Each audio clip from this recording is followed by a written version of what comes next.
D'accord les gens, c'est Haris Sultan et une fois de plus notre islamiste préféré, Recep Tayyip Erdogan, l'a encore fait. Qu'a-t-il fait cette fois-ci, Haris?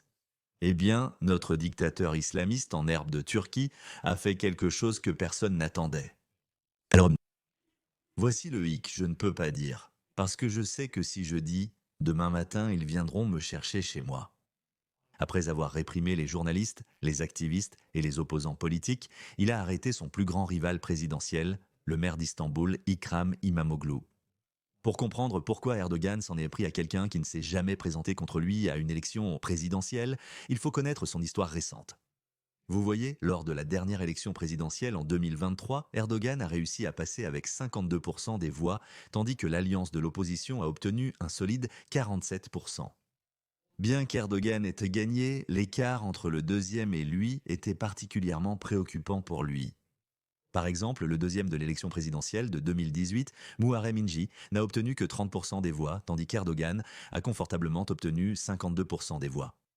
Bien que sa base d'électeurs n'ait ni augmenté ni diminué, l'écart entre lui et le deuxième a considérablement réduit.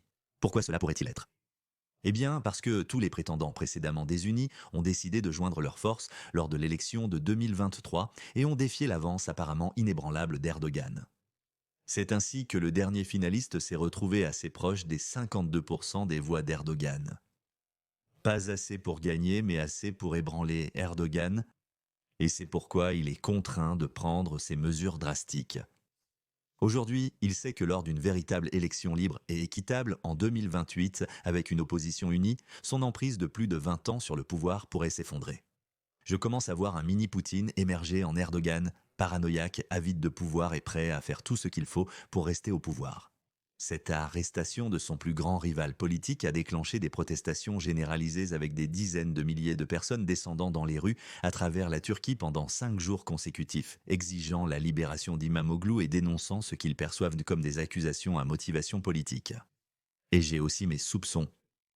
L'ampleur et l'intensité de ces protestations suggèrent que ce n'est pas simplement une répression isolée. Cela représente un moment décisif dans la trajectoire politique de la Turquie. Beaucoup de gaz au poivre pulvérisé. La police repousse. Il y a une énorme pression et on pousse en avant, essayant de faire disperser les gens.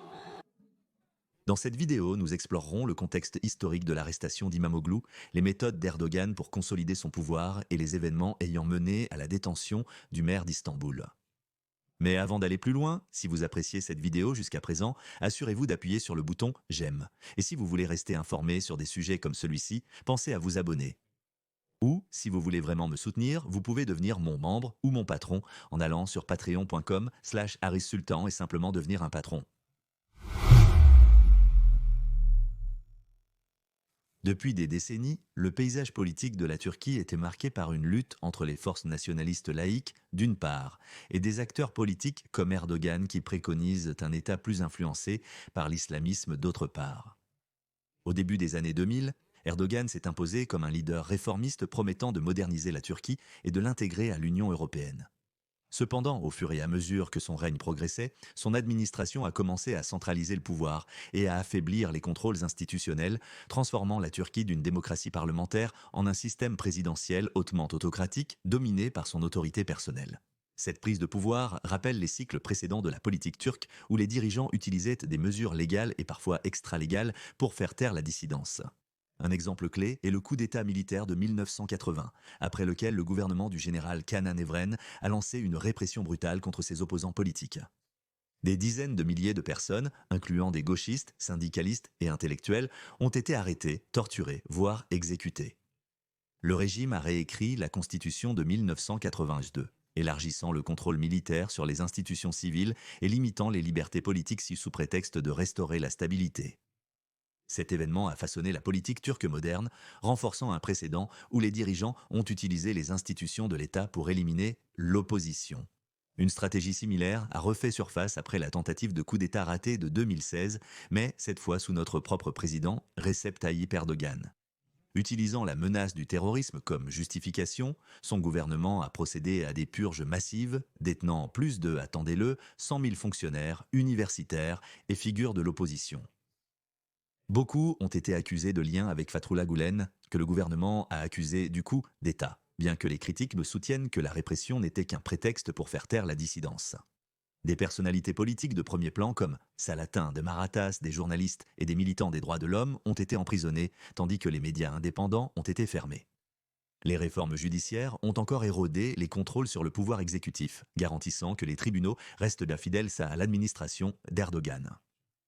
Depuis lors, Erdogan cible systématiquement les voix dissidentes, utilisant des accusations d'antiterrorisme et de corruption souvent jugées politiquement motivées pour réprimer l'opposition.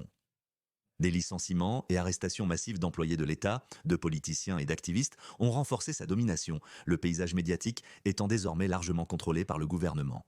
Le pouvoir judiciaire, influencé par son administration, rend des verdicts qui affaiblissent l'opposition et limitent la liberté d'expression. De plus, les modifications constitutionnelles de 2017 ont permis à Erdogan de prolonger sa présidence tout en augmentant les pouvoirs exécutifs et en affaiblissant ainsi le contrôle parlementaire.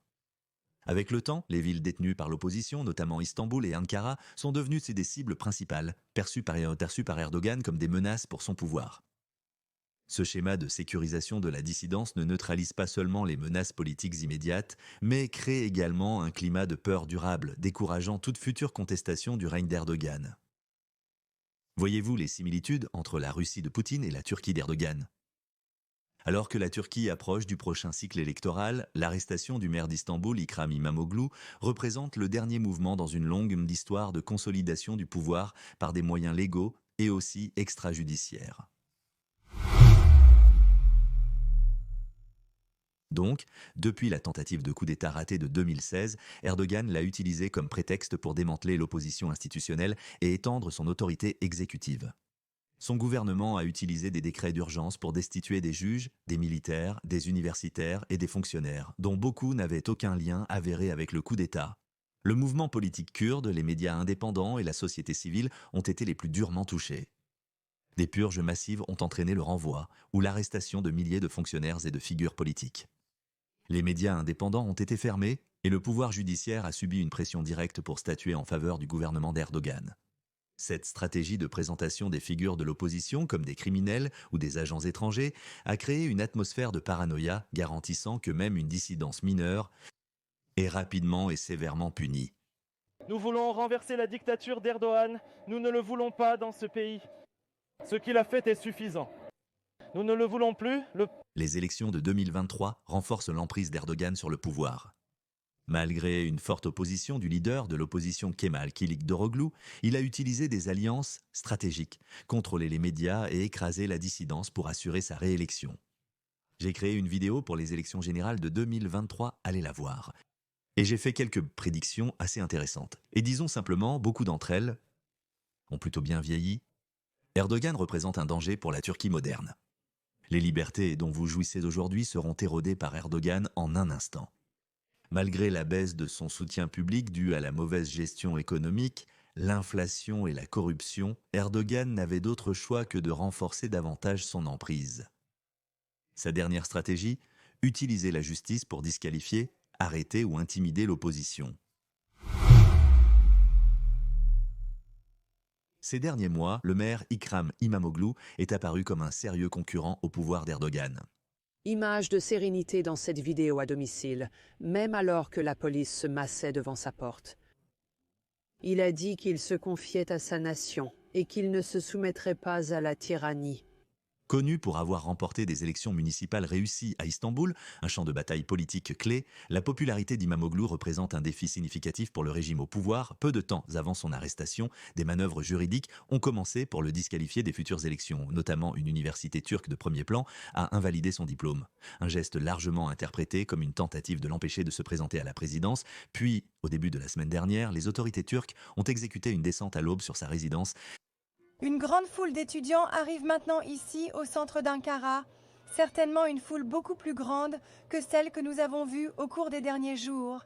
Imamoglu et plusieurs de ses aides ont été arrêtés pour corruption et liens présumés avec le terrorisme. Les critiques soutiennent que ces accusations visent à éclipser une étoile politique montante avant l'élection présidentielle de 2028. L'arrestation a déclenché d'énormes manifestations à Istanbul, Ankara et Israël, où les manifestants ont exprimé leur soutien à Imamoglu et dénoncé ce qu'ils considèrent comme une purge politique de l'opposition.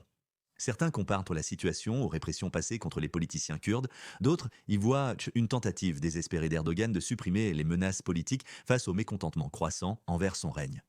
Pendant ce temps, les observateurs internationaux se sont dit profondément inquiets de l'érosion de la démocratie en Turquie. L'Union européenne, les États-Unis d'Amérique et les organisations de droits de l'homme ont appelé Erdogan à respecter le pluralisme politique et la procédure régulière. Et nous connaissons tous le dénouement. L'arrestation d'Imamoglu n'est que le début d'une répression plus large en prévision du prochain cycle électoral. Il est temps que les Turcs se soulèvent contre le règne autoritaire d'Erdogan avec le soutien de la communauté internationale. Sinon, la Turquie risque de suivre le même chemin que la Russie. C'est tout pour aujourd'hui. J'espère que vous avez aimé la vidéo. Si oui, likez et abonnez-vous. À la prochaine, au revoir.